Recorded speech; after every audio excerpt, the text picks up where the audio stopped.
자, 고분양가 시대 안전한 투자 전략. 청약의 목표는 뭐죠? 청약의 목표.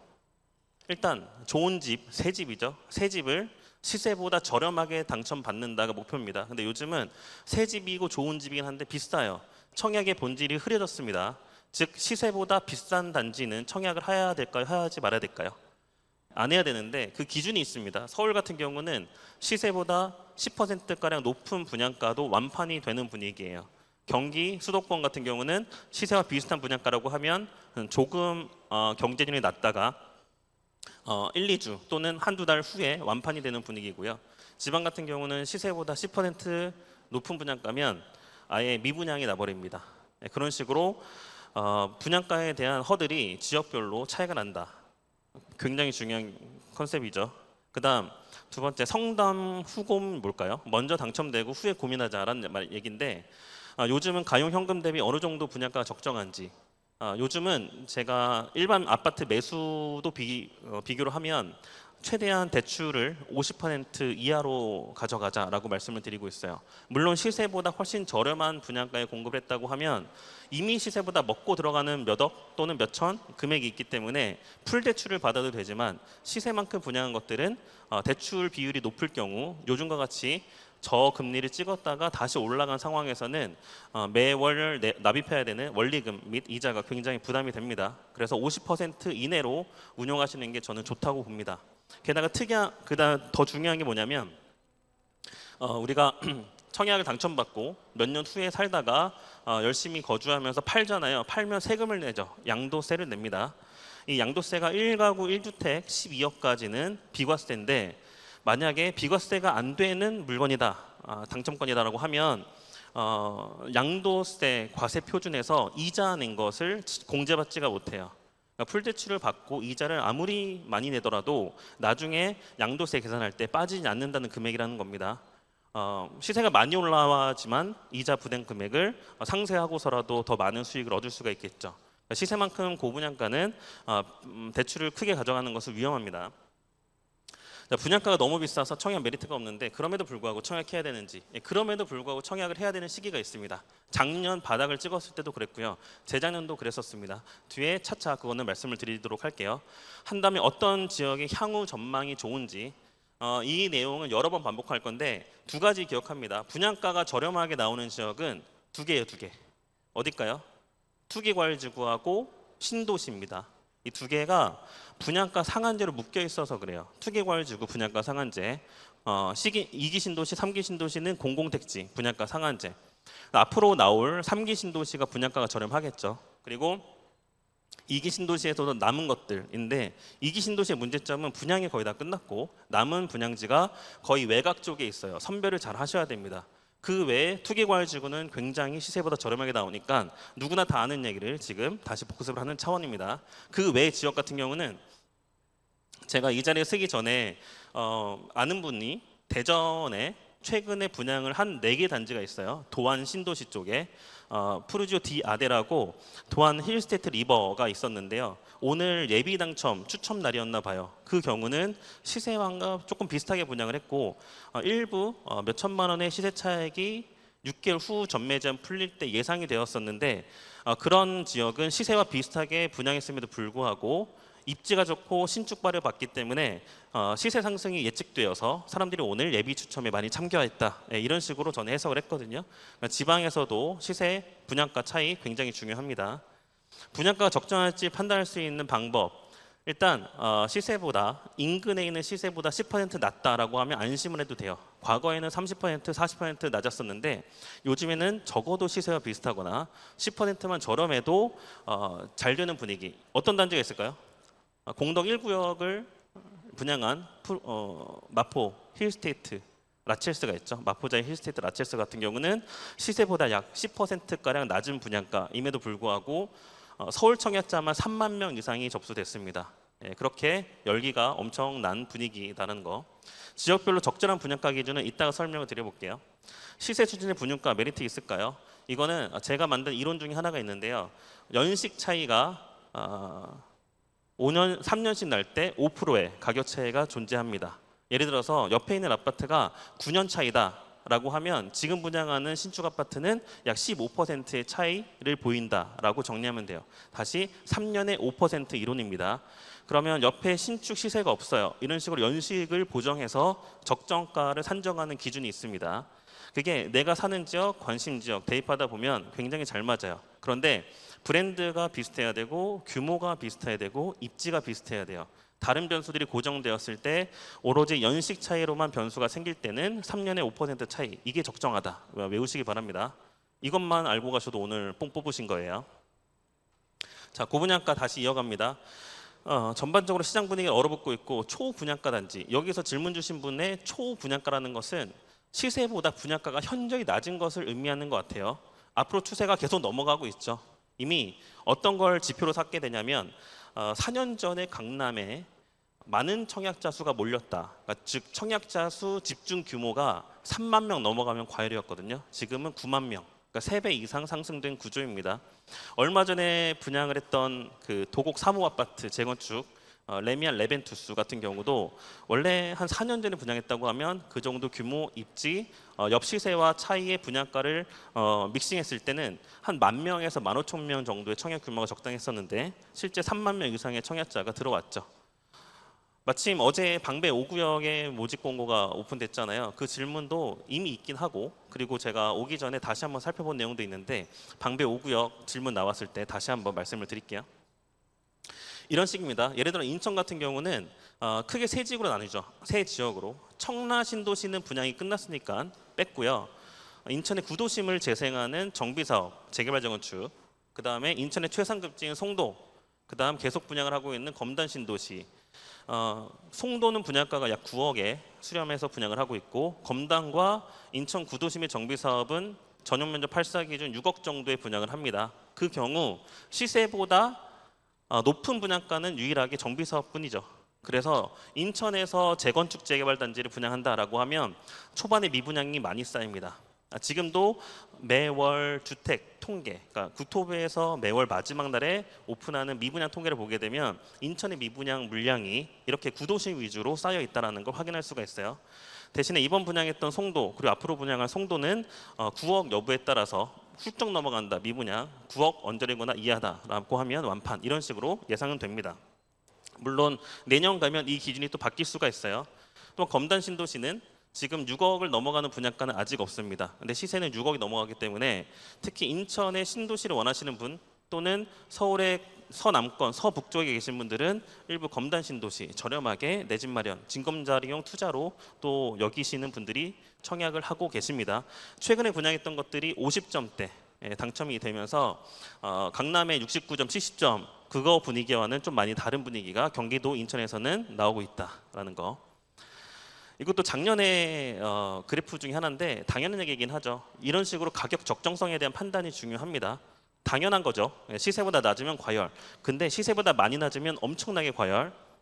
시세만큼 분양하면 틈새가 있을 수 있다. 이 시세만큼 분양한 게 최근에 성남에 있었어요. 성남. 어디 있었을까요? 산성역 해리스톤을 분양했었죠. 초역세권 8호선 산성역을 끼면서 성남에서는 역대 최대 분양가를 공급했었는데, 앞으로 그보다 나올 성남 재개발은 입지가 떨어지거나 분양가가 높을 예정이라서 성남 같은 경우는 산성역 해리스톤을 높은 분양가임에도 불구하고 청약이 들어가셨다. 그리고 예정되는 프리미엄도 현재 붙어 있는 것 같다. 이런 식으로 시세와 비슷한 분위기도 괜찮다라는 현재 분위기입니다. 다음 고분양가 넘어가서 저가점과 2030, 1, 2인 가구에 대한 질문으로 볼게요. 무주택자 청약 당첨법, 무주택자 미혼 청약 당첨법. 이거는 크게 두 가지로 나뉠 것 같아요. 주택이 없다. 근데 오랫동안 무주택을 유지했다. 그러면 무주택 가점이 최대 32점입니다.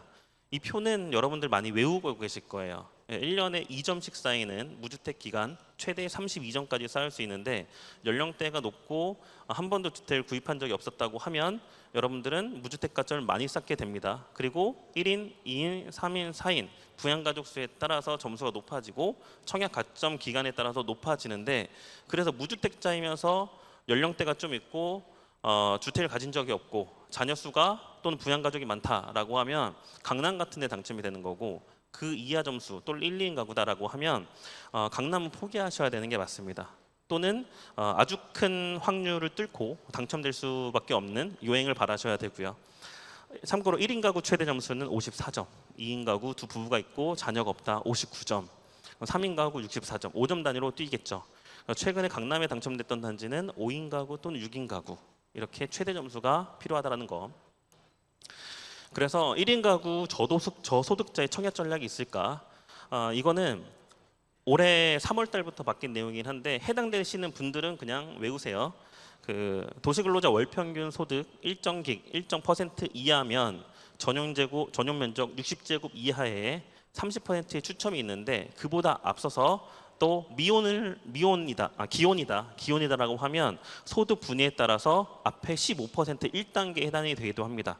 그러니까 1인 가구의 저소득자는 30%의 추첨률을 노릴 수밖에 없고 만약에 부부다라고 하면 저소득자인 경우는 1단계를 노린다. 거기에다가 바뀐 내용을 하나 추가하게 되면 죄송해요. 정정할게요. 신생아가 있을 경우는 1단계고요. 신생아가 없고 자녀만 있는 경우 2세 이상의 자녀가 있는 경우는 3단계, 4단계로 넘어가게 됩니다. 그 내용도 이따 방배 한번 보면서 1단계, 2단계 각각 어떤 배정이 있는지도 같이 살펴볼게요. 다음, 젊은 세대는 서울 수도권에서 줍줍 제외하고는 당첨이 힘든데 무주택자로 버티는 게 맞을까? 사실은 작년까지는 사는 게 맞다고 사실 말씀드렸었는데 올해는 서울의 중상급지 이상도 많이 올랐어요. 특히 작년은 반포나 마포, 잠실 위주로 올라갔다고 하면 지금 상승은 서울 중위급 아파트 10억대 이상인 아파트들이 올라오고 있기 때문에 만약에 매수를 할 거라고 하면 구축을 보시는 게 좋습니다. 15년, 20년 전후 아파트들. 근데 어디까지나 집을 언제 사냐라고 물어보신다고 하면 저는 항상 금매는 있다고 보거든요. 실제로 금매를 많이 찾는 편이고 본인의 소득과 월 이자 감당 능력 그리고 자산에 쌓이는 거에 따라서 당장 움직이셔도 되긴 합니다. 물론 올라가는 금액이 말고 달리는 말에 올라타면 안 되는 시장은 아시죠? 그래서 적당하게 싸게 되면 사도 될 것 같다라고 의견을 드리는데 그 기준이 명확해야 되잖아요. 서울 수도권 같은 경우는 지금 금매 수준이 2020년도 여름 수준이다라고 하면 저렴한 편입니다. 2020년 여름. 한번 여러 가지 프로테크 어플들 보시면 이 가격 금매가 최근에 서울 건들은 2021년 상반기, 하반기 가격에 물려 있고 일부 전고점 돌파하고 그런 가격대가 보이는데 구축이나 뭔가 틈새가 벌어진 매수 대상 아파트 같은 경우는 아직 2020년도 여름 가격이 보입니다. 20대에도 청약 당첨 가능성이 있을까요? 이따 제가 준비한 거 보여드릴게요. 30세 미만 시드머니 적은 사회초년생은 청약통장을 어떻게 사용하면 좋을까요? 서울은 최소 예치금 300, 경기는 200, 인천 250 이런 식으로 예치금을 마련해 두신 다음에 1인 가구의 소득, 자산에 적당한 물건지, 청약지를 선택하면 됩니다. 그게 너무 많네요. 그렇죠? 이렇게 갈게요. 예를 들어 볼게요. 이게 제 강의 업데이트하고 있는 내용 중에 하나인데요. 틈새 청약입니다. 낮은 가점 그리고 시세보다 조금 낮은 분양가라는 게 검증된다고 하면 예를 들어서 2022년 12월 달에 분양했던 철산의 광명이죠. 자이 더 헤리티지 같은 경우는 전용 면적 59제곱에 분양가가 얼마였어요? 8억 정도 됐습니다. 최근에 7월 달에 입주권이 거래된 게 9억. 그럼 예를 들어서 1억 정도 올랐다라고 판단도 하면 되죠. 분양권이 거래된다고 하면 입주권보다 분양권의 실투자금이 조금 더 적게 들어가기 때문에 입주권의 가격보다는 조금 더 높게 받을 수가 있을 것 같습니다. 이런 식으로 청약을 하시는데 예를 들어서 넘어갔다 올게요. 비슷한 컨셉으로 구리 같은 경우에도 어떤 걸 보셔야 되냐면 전용 면적 주택형의 34타입 보이죠? 이거 약 16평형이거든요. 29세대를 공급하는데 접수를 45명 했고요. 경쟁률이 1.5대 1밖에 안 됩니다. 이런 게 가점 최저 커트라인이 28점. 물론 추첨제로도 가능했었고요. 2대 1이 안 된다는 거예요. 3명이 청약을 하면 2명이 당첨되는 구조. 그러면 지금 얼마나 상승했을까? 최근의 시세인데요. 밑에 있는 빨간색 호갱노노 자료인데 빨간색 지금 표시한 게 예시를 드린 롯데캐슬이고요.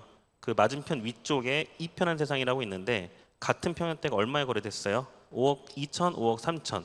다시 분양가는 얼마였다? 이거거든요. 전용 면적 34 타입의 맨 위에 있는 거 최고 분양가 얼마 써 있죠? 2억 9,900, 3억. 즉 3억에 분양했는데 바로 위에 있는 아파트는 지금 5억 2천에 거래되고 있다. 이런 거 엄청나죠. 불과 1년 반 전, 1년 6개월 전 얘기입니다. 네, 다시 돌아와서 그렇게 시드가 적은 청약통장 같은 경우는 무혈 입성하는 기회가 분명히 시기마다 나온다, 지역마다 나온다라는 거. 가점 낮을 때 전략 마찬가지고요. 점수 낮은 30대에게 유리한 청약 방법 다 동일한 질문이죠. 가점제로 가망 없고 추첨제로 노려야 되는데 경쟁률 자체가 낮으면 추첨제로 당첨 확률도 비약적으로 높아집니다. 즉 요지는 그거예요. 어떤 타입의 어떤 사람들이 많이 청약 접수를 할까, 적게 접수를 할까. 그러면 보통 생각하는 거하고 다르게 봐야 되는데 제가 그걸로 청약 전문가 행세를 10년 정도 하고 있거든요. 매번 똑같은 얘기를 하고 있는데도 바뀌지가 않습니다. 이 패턴은 동일합니다. 왜냐하면 저는 10년 이상 시장을 보는 거고 보통 분들은 청약 한번 당첨되고 청약통장 해지하고 내 집 마련 끝, 그 다음에 투자는 청약보다는 매수 또는 1주택으로 만족하면서 가시거든요. 그러니까 흐름을 알고 있는 제 입장에서는 계속 리셋되는 보통 분들이 아니라 이게 쌓이고 패턴화가 되다 보니까 소위 말해 비선호로 계속 접근한다. 적은 거, 그 다음에 작은 거, 그 다음 사람들 싫어하는 타입들, 거기에 교집합을 시키게 되면 당첨 확률들이 비약적으로 높아지고 있습니다. 계속해서 그렇습니다. 그 다음 어떤 분이 이제 금액을 오픈해 주셨어요. 현금이 11억이고 최대 대출 가능액은 12억이다. 약 50% 정도. 그러면 20억대 초반까지 매수를 가능하시다라는 건데 그럼 거꾸로 20억 초반대에 34평형 아파트는 어디에 있을까요? 어디 있을까? 이제 잠실 엘리트라고 하잖아요. 그런 데는 저층 빼고는 없고요. 마포도 좋은 거 정도가 이제 20억 넘어갑니다. 그러면 그 가격대가 현재 어느 연도 가격대라 그랬죠? 2021년도, 2022년도 전고점 돌파하거나 그에 근접한 가격, 비싸게 주고 산다는 거예요. 즉 현금 20억대로는 지금 살려면 초기 재건축 재개발 정도 또는 진행되고 있는 강남권 이 정도를 사야지 과거에 놓쳤던 기회를 만회할 수 있는 수익을 기대할 수가 있습니다. 지금은 제값 주고 사게 되면 기대 수익이 적어요. 그러니까 현금이 많으신 무주택자분들은 오히려 청약보다 다시 하나 더 조건 청약 스펙이 낮고 현금이 많으신 분들은 매수를 신축을 하는 것보다 재건축 재개발을 한번 알아볼 수 있는 게 더 낫다라고 말씀드립니다. 1인 가구 청약 당첨될 수 있는 방법 마찬가지죠. 지금 뒤에서 설명드렸던 거 예시가 안 된 부분 다시 한번 말씀드릴게요. 설산자이 예시 들었고 구리역 롯데캐슬 말씀드렸고 근데 여기서 이제 설명 안 하고 넘어간 부분이 뭐냐면 오른쪽에 주황색 그래프 보이세요? 평당 분양가 59, 82, 101 타입이 있는데 3, 4, 4, 6 타입은 어때요? 평당 분양가가 확 내려갑니다. 이게 재건축 재개발뿐만 아니라 일반 분양에서도 자주 보이는 패턴이기도 해요. 완벽하게 이렇게 패턴이 보이진 않는데 우리가 보통 인기 있다고 하는 24평형, 34평형 평당 분양가를 높이고 소형은 낮추는 경향이 있는 일부 분양단지가 있습니다. 그러면 우리는 보통 평당가로 판단을 하잖아요. 이 평당가에서 보면 한 600, 500, 700 정도 저렴하잖아요. 20평이다. 근데 평당가가 500만 원 저렴했다. 그럼 1억이 저렴한 거예요. 1억이 싸다. 이런 식으로 틈새를 발견할 수 있는 자가 판단들이 필요합니다. 모집 공고 딱 열었잖아요. 맨날 84 가격만 보지 마시고 소형이 있다라고 하면 보시고 특히 비과세 받는 요건 중에 하나가 일단 보유 2년이죠. 무주택자 입장에서 거주를 2년 해야 되는 경우는 어디죠? 투기과열지구에서 분양받았을 때는 그래요. 매수하거나 그러면 투기과열지구가 아닌 서울 4개구 이외 지역에서 당첨받았고 보유만 했다라고 하면 그냥 비과세 되거든요. 1주택일 경우 전세 월세 주면 되니까 내가 직접 거주하지 않아도 소형에 대한 가치가 충분하다라고 판단했다고 하면 베팅도 중요합니다. 이게 방금 예를 들었던 시세보다 2억 이상 저렴한 분양가에 1년 반 전에 공급했던 사례인 거죠. 자, 그러면 이 단지의 1순위의 결과인데 생애 최초 결과는 어떻게 됐을까? 이렇게 됐죠. 누가 봐도 외면하는 도시 또는 외면하는 분양단지라고 하면 공급 세대수 39개를 특별 공급을 하고 1인 가구 또는 미혼, 기혼, 생애 최초 조건이 되는 분들이 배정에 10개다. 그럼 해당 지역 구리에서 15명이 접수한 거예요. 그러면 1.5대 1로 뚫는데 문제는 뭐다? 재미있는 거. 신혼부부의 청약 접수자가 있어요, 없어요? 없어요. 노부모도 없어요. 그러면 신혼부부 15개, 생애 최초 10개, 노부모 하나 합치면 26개를 배정한 4개 종류의 특별 공급에서 총 청약자가 몇 명이에요? 밑에 생애 최초 기타 지역 34명 보이세요? 그러니까 26개 중에 49명이 경쟁하는 겁니다. 그러니까 구리에 사는 사람들 제외하고서라도 서울, 경기, 인천에 계신 분들도 생애 최초 청약 또는 신혼부 청약할 경우 당첨 가능성이 발생한다. 됐죠? 이게 내 관심 지역뿐만 아니라 청약 지역이 나오면 공고가 뜨면 가성비 있게 계속 검증하는 작업들도 중요합니다. 그다음 1순위 아까 경쟁률이 34타입 16평형의 1.5대 1이라고 했는데 같은 날에 해당 지역 말고 기타 지역 청약자도 78명 접수했어요. 그러면 이 사람들이 예비 번호를 받게 됩니다. 예비 번호. 예비가 몇 배수까지 순번을 발급하죠? 500% 5배수까지. 그러면 29명, 그러니까 30명이라고 하고요. 30명의 5배수, 그러니까 150명, 150번 정도까지 예비 순서를 발급합니다. 그러면 해당 지역과 기타 지역 합쳐봤자 123명이 접수했잖아요. 청약자 모두가 예비 번호를 부여받게 되고 앞번호를 부여받았다고 하면 부적격 앞에 빠지고 당첨 안 될 것 같아서 순번 안 오고 일이 생겨서 여행 가서 빠지고 그렇게 되면 예비 순번이 어느샌가 앞으로 오게 될 수도 있어요. 그런 기회를 포착하시라는 얘기입니다. 굉장히 실전적인 내용 아니에요? 그렇죠? 너무 좋습니다. 청약 점수가 높지 않아도 됩니다. 그리고 방배 5구역이 대신 기다리고 있어요. 청약 통장을 유지해야 됩니다. 제가 다주택자일까요? 1주택자일까요? 무주택자일까요? 당연히 다주택자겠죠. 강의보다 저는 투자가 더 좋습니다. 그러니까 투자자로 소개되는 게 저는 더 자부심이 있어요. 투자 나쁘지 않게 하는 편이고. 그러면 제가 청약 통장이 있을까요? 없을까요? 있습니다. 저만 있을까요? 배우자도 있을까요? 부모님, 누나, 형제 다 있을까요? 처가 다 있습니다. 활용해서 한 번에 속된 말로 때려 붙는 거죠. 예를 들어서 아까 구리 같은 거, 수원 같은 거, 광명 같은 거, 내 거, 배우자 거, 부모님 거, 처갓집 거, 그다음 처남 거 한 대여섯 개를 쏟아붓잖아요. 다당첨. 그러면 한 하나당 상상 4천, 5천씩 올랐다고 치면 곱하기 5 부자네요. 그래가지고 이제 크루즈 타도 되고 명품백을 사도 되고 이제 본인의 자산을 보태도 되고 그런 식으로 활용하는 방법이 있습니다. 청약 통장은 절대 유지하세요. 유지하시고 대신에 급전이 필요하시잖아요. 사업 자금이나 뭔가 필요하다. 예치금이 막 1,000만 원, 2천만 원 들어가 있다. 해지하지 마시고 예금 담보 대출을 받으시면 됩니다. 최대 예금액의 90%까지 대출해 주시거든요. 요즘 금리는 2%대 초반일 거예요. 제가 금리가 낮을 때 받았던 게 1.5% 정도 금리를 받았는데 금액이 아주 크지 않다 보니까 월 이자도 몇만 원 수준일 거예요. 급전이 필요할 땐 해지하지 마시고 예금 담보 대출 받는다. 아시겠죠? 다음 청약 가점 올리는 방법 3가지라고 했잖아요. 3가지.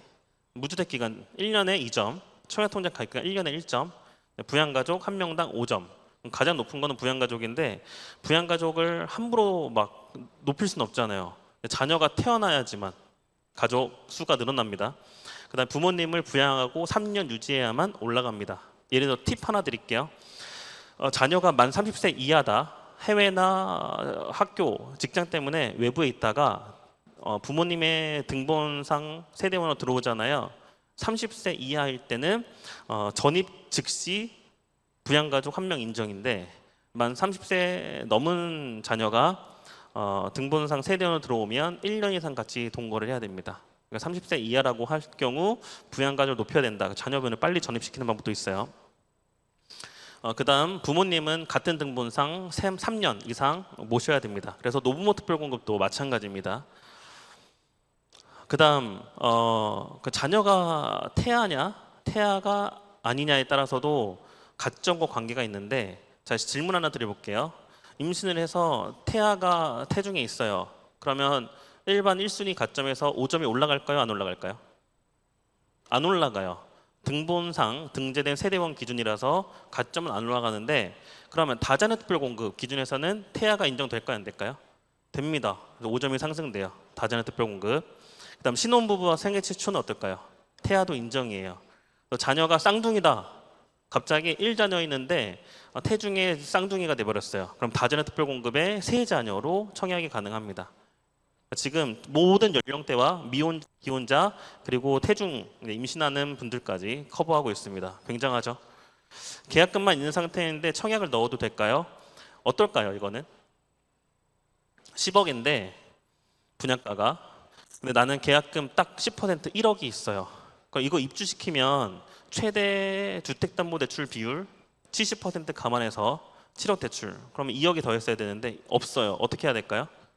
분양권 전매를 해야 되겠죠. 그래서 입주시킬 생각 말고 나는 당첨받으면 무조건 전매 해제가 됐을 때 판다. 이거 저는 그냥 벼랑 끝 전략이라고 보거든요. 물론 저 같은 사람은 근데 처음부터 1년 뒤에 얼마 벌 거 그냥 대략적으로 생각하고 청약을 하거나 투자를 하거나, 또는 그렇게 목표 달성이 안 될 경우는 손절까지 하는데, 이게 무조건 팔아야 된다라고 하면 그 계획대로 가셔야 됩니다. 가지 않으면 나중에 입주가 되잖아요. 입주할 때 전세가가 엄청 내려가죠. 분양가에 시세대로 분양한 것 같으면 50% 이하 전세가, 시업이 10억짜리일 때 전세가가 4억대 이렇게 나옵니다. 실제로 검단 같은 경우도 지금 막 7억대 이상 시세를 찍고 있는데 전세가율은 몇 %일까요? 40%, 이러면 3억대 초반 중반. 운정도 마찬가지고 이제 동탄 이신도시가 전세가가 조금 올라갈 것 같아요. 그러니까 동탄은 입주한 지 이제 10년 넘어가는 동네잖아요. 한 지역에 신도시를 공급해서 엄청나게 많은 단지를 쏟아부었다라고 하면 그 여파가 전세가는 10년 이상 갑니다. 낮은 전세가 감안하셔야 된다는 얘기입니다. 안타까운 사례가 있죠. 지금 상도 푸르지오 클라베뉴라고 기억하세요? 작년에 분양했던 단지인데 그거는 후분양 단지로 전매 제한이 1년이지만 입주가 분양일로부터 7개월, 8개월 이후에 도래가 돼요. 그러니까 입주하기 전에 못 팔아요. 그런 아파트는 분양권 전매가 안 되죠. 그래서 계약금만 있어도 청약을 하면 절대 안 되겠습니다. 그래서 입주 예정 일정도 굉장히 중요해요. 입주 예정일. 매월 돈이 많이 있어야 당첨 확률이 올라가나, 이거는 청약 저축에 대한 얘기입니다. 청약 저축에 대한 질문도 나오거든요. 이따 말씀드릴게요. 청약 당첨 확률 높이는 방법, 비선으로 간다 말씀드렸고, 10년 재당첨 제한, 이거 10년 재당첨 제한 아닌 거 넣으시면 되죠. 예를 들어 지금 당첨 이력이 있어요. 서울의 투기과열지구는 5년간 못합니다. 10년이 아니라 5년으로 줄었어요. 그래서 못하는데 청약홈에 청약 제한사항 확인이라고 본인이 언제까지 청약하지 못한다라는 그게 정확한 날짜가 적혀 있거든요. 청약홈에 청약 제한사항 확인으로 점검하시면 되겠습니다. 청약 당첨 운이 아니라 전략이라고 하던데 어느 부분, 청약은 청약뿐만 아니라 경매, 재개발, 재건축, 다른 이제 상가 이런 것들도 용어가 중요하거든요. 용어에 대한 이해가 그 속도를 높입니다. 이해에 대한 속도를. 그래서 청약 용어에 대한 이해가 필요한데 요즘에 청약홈 가니까 주택 청약의 모든 것이라고 한국부동산원에서 낸 개정판이 있어요. 그거 보시고, 제 책은 2017년, 2018년, 2020년도에 냈거든요. 근데 제도나 어떤 시황에 대한 부분은 참고하기는 조금 이제 멀어서 전략 부분을 참고하기는 나쁘지 않습니다. 제 거 원룡에 치면 책이 좀 나오는데 나중에 펜심으로 보시거나 아니면 전략 부분만 서서 읽으셔서 사지 않고 이런 방법이 있을 것 같아요. 일반 공급 타워형 84 90세대, 포베이 판상형 84 11세대. 그러니까 즉 좋은 타입의 적은 거, 덜 좋은 타입의 많은 세대수, 어떤 걸 공략해야 되냐라고 물어보셨는데 저는 보통 이 경우는 세대수 적은 거 합니다. 공급사 차이가 15배다. 예를 들어서 A타입이 10개 분양하고 B타입이 150개 분양한다. 이건 어떻게 극복하냐에 선택하냐의 문제인데, 그거는 절대 분양 청약 차이에 따라서 제가 선택할 것 같아요. 일단 15배 이상 차이 나도 더 적은 거를 선택하는 게 저의 패턴입니다. 자, 청약 통장과 제도에 관한 설명입니다. 세대주가 아니라 부모님 밑에 있는데 청약이 가능한가? 가능합니다. 근데 부모님이 집이 있으시잖아요. 본인을 세대주로 바꾸고 그 다음에 본인이 무주택 세대주로 청약을 할 수가 있어요. 됐죠? 만약에 부모님이 주택이 없다라고 하면 세대원 청약 그냥 가능합니다. 무주택자로. 근데 부모님이 만 60세가 넘으셨어야 돼요. 전제는. 다음, 부모님과 함께 서울 거주 중이다. 청약통장 활용 꿀팁. 아까 말씀드렸던 비규제 지역에는 1주택자, 무주택자, 다주택자도 다 세대원, 세대주 청약이 돼요. 한 번에 괜찮은 거 막 청약하시면 됩니다. 제가 아는 분들도 이번에 산성역 해리슨 두 분 당첨되시고, 작년에 더샵 강동 뭐 프레스티지 뭐 이런 것도 두 분 당첨되시고, 같은 집에서 두 개를 청약 가능하시거든요. 그렇게 중복 청약도 가능하다라는 거. 공공 분야만 가능한 통장이고 2,400만 원 넣었다. 이게 2,400만 원 넣었다는 것은 20년을 부으셨다는 얘기거든요. 월 10만 원씩 가정일 때. 굉장히 중요한 질문인데요.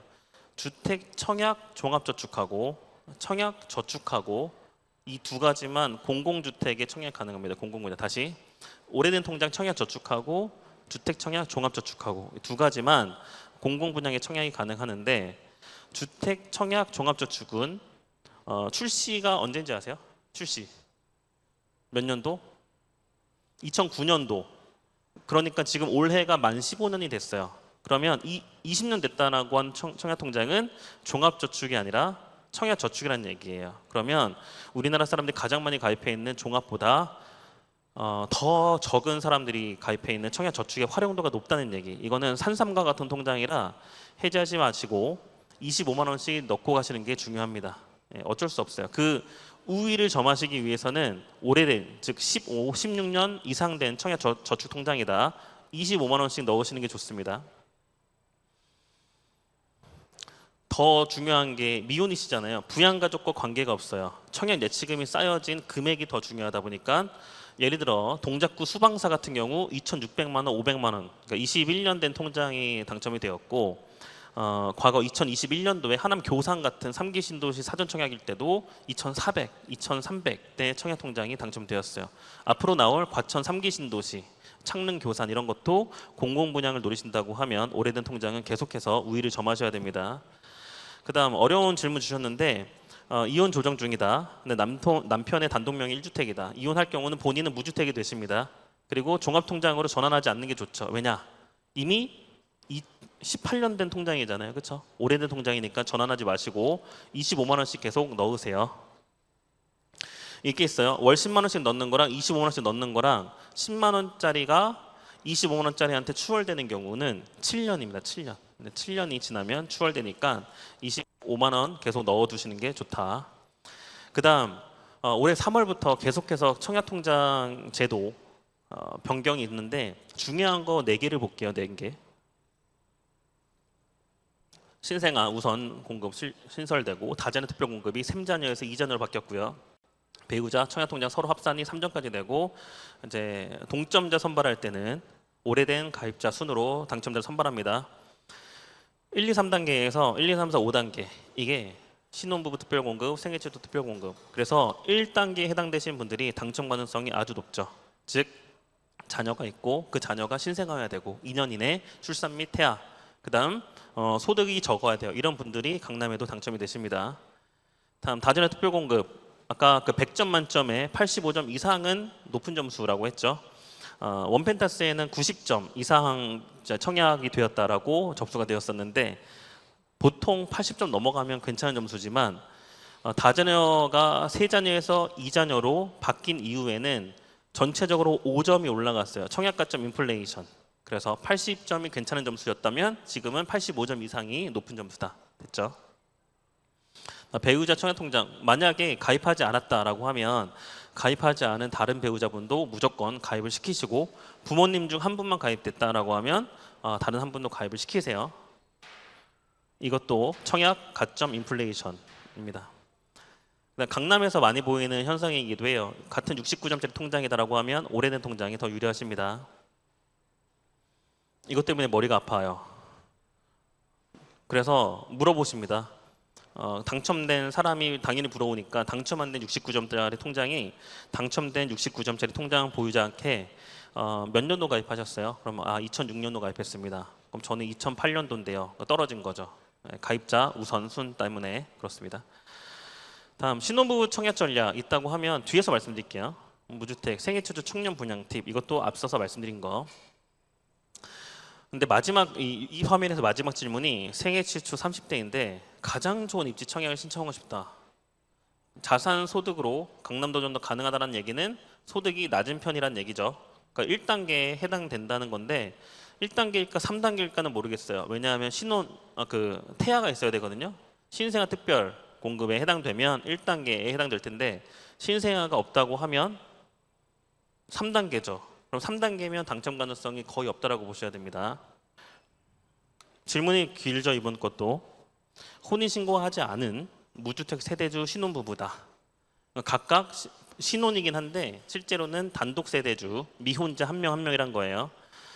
맞죠? 단독 세대는 작은 평수, 즉 전용 면적 60제곱 이하, 24평 이하.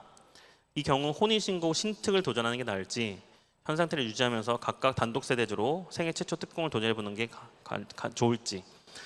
근데 이 경우는 생애 최초 60제곱 이하 경쟁률이 엄청 세거든요. 차라리 신혼부부 이제 혼인 신고를 해서 전용 면적 60제곱 초과에다가 추첨제 30%를 노리고 경쟁률을 낮춰서 청약하는 게 더 낫습니다. 이 경우는 그래요.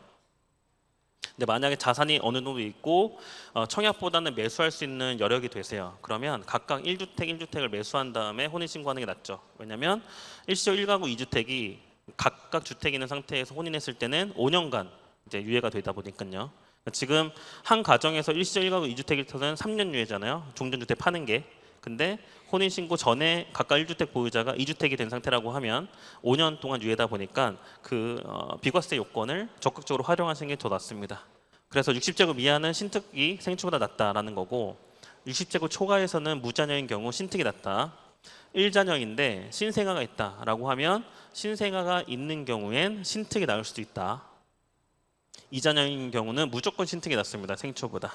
신생아가 있으면 유리가 된 상황이 3월 달부터 됐다. 신특 세자녀하고 다자녀하고 뭐가 더 유리할까요? 다자녀가 90점이 넘어가지 않는다고 하면 신특 세자녀가 더 유리합니다. 왜냐? 신특은 어떤 점수제가 아니라 조건이 맞는다고 하면 자녀수 경쟁이거든요. 신혼부부 특별공급은 보통 1자녀, 2자녀가 접수하는데 3자녀 이상일 경우는 당첨 경쟁률이 그래서 높아집니다. 만약에 다자녀 점수가 60점대다. 신특 세자녀다. 당연히 신특해야 되는 게 맞고요. 됐죠? 그럼 신특 2자녀 신생아하고 다자녀 2명인데 영유아하고 다자녀 2자녀와 3자녀가 동점일 때는 세자녀가 더 유리합니다. 그래서 이 경우는 신특 2자녀가 더 당첨이 높을 수가 있어요. 기타 질문이에요. 입주를 시작했을 때 시장 분위기를 보고 매수하는 건 저는 좋게 봅니다. 자, 입주장에 급매가 많아요. 특히 재건축 재개발에서는 많습니다. 이렇게 말씀드릴게요. 입주가 한 3년 남았어요.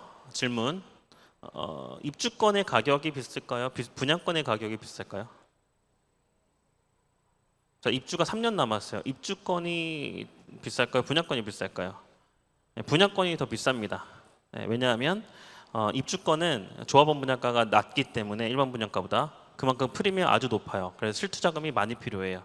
그래서 총 매수가 접근해서 입주가 많이 남았을 때는 입주권 사는 게 더 유리합니다. 그다음에 입주가 가까우면 가까울수록 입주권 가격이 분양권과 수렴하기 때문에 그때는 더 싼 거를 비교해서 사셔야 돼요. 근데 여러 가지 이제 케이스가 있죠. 청약을 하는 거, 분양권을 사는 거, 입주권을 사는 거, 기축 신축을 사는 거 이런 판단에 대해서는 각각의 장단점이 있습니다. 그다음 이 질문은 뭐냐면 후분양이에요. 입주가 6개월 후예요. 근데 돈이 없어요. 계약금밖에. 그러면 입주 스케줄에 따른 잔금만은 어떻게 되냐? 근데 투기과열주구는 괜찮거든요. 왜냐? 그 분양가 상한제 지원 괜찮습니다. 시세보다 많이 저렴하게 이제 분양하기 때문에 시세 인정을 받게 돼요. 예를 들어서 작년 청량리 L65 입주할 때 분양가가 얼마였냐면 10억. 입주할 때 시세 인정 금액이 20억. 20억에 무주택자면서 소득이 증빙되는 경우 최대 70%. 그러니까 분양가는 10억인데 대출이 14억이 나왔어요. 반포 같은 경우 예를 들게 되면 그래서 원펜타스 대출 나오냐 안 나오냐 뭐 조합과 문제 이런 게 있었는데 결국엔 해줄 때는 다 해주거든요. 1금융권이 아니라도 2금융권 또는 다른 금융을 통해서 분양가가 23억이다. 옆에 레미안 퍼스티지, 반포 자이 이런 데가 한 35억, 36억 KB 시세를 인정받아요. 거기에 투기과열주고 최대 몇 %까지 나오죠? LTV가 50%. 그건 36억일 때 50% 18억 대출 나옵니다. 분양가가 23억인데 18억 대출로 하고 나머지 5억 취득세 이렇게 내면 5억, 6억의 자금으로도 이렇게 분상지 아파트 비싸지만 덜 비싼 아파트를 이제 끌고 갈 수가 있는 거죠. 이런 식으로 주변 시세 인정 금액에 따라서 이게 고 또는 해야 되지 말아야 된다 판단이 가능합니다.